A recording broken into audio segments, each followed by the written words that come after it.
तो मुलगा शाळेला खूपच वैतागला होता. तो निर्बुद्ध आहे असं सगळ्या शिक्षकांचं आणि विद्यार्थ्यांचं मत असल्यानं त्याला त्यांच्याकडून सतत टोमणे ऐकावे लागायचे. त्यामुळे तो नेहमीच रांगडलेला आणि बावरलेला असायचा.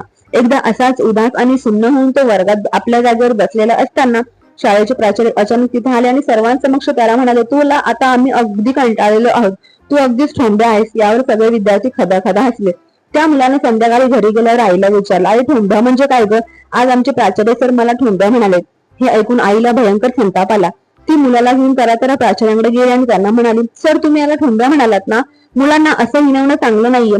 पण सर तुम्ही एक गोष्ट लक्षात ठेवा, एक दिवस हाच माझा ठोंब्या इतका मोठा होईल आणि जगात त्याचं नाव सगळीकडे तेजाने तळपत असेल. आणि बोलता बोलता आईच्या डोळ्यातून अश्रू ओघळू लागले.